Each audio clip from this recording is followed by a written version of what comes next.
बिस्मिल्लाहिर्रहमानिर्रहीम। अस्सलाम वालेकुम। पीवीटी न्यूज़ HD के साथ मैं हूं सुहेल चौधरी। नजर डालेंगे आज की अहम खबरों पर।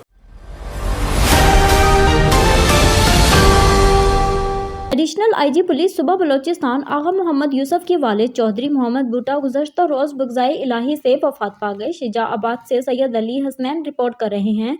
तफसीलात के मुताबिक traffic officer Multan SSP Mohammad Kashif Aslam के ससुर साबिक SSP ऑपरेशंस मुल्तान साबिक डिस्ट्रिक्ट पुलिस ऑफिसर लुधरा मौजूद एडिशनल IG पुलिस ऑपरेशन सूबा बलोचिस्तान आगा मोहम्मद यूसुफ के वालिद चौधरी मोहम्मद भुट्टा बग़ज़ाए इलाही से वफ़ात पा गए।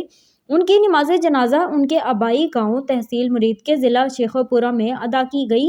नमाज जनाजा में पाकिस्तान भर से अहम शख्सियात की कसीर तादाद ने शिरकत की, जिसमें मुख्तलिफ शुबा हाय ज़िंदगी से ताल्लुक़ रखने वाले अफराद शामिल थे। Divisional director social welfare Multan madam M Farwa Hamdani, deputy director social welfare Multan Abdul Aziz Khan, assistant director social welfare ज़िला मुल्तान और public relation officer social welfare Multan divisional Mohammad Nabeel Khan ने एडिशनल IG पुलिस सूबा बलोचिस्तान आगा मोहम्मद यूसुफ को उनके वालिद चौधरी मोहम्मद भुट्टा की वफ़ात पर दिली दुख और अफसोस का इजहार करते हुए उनकी मग़फ़िरत और बुलंद दर्जात के लिए दुआ की।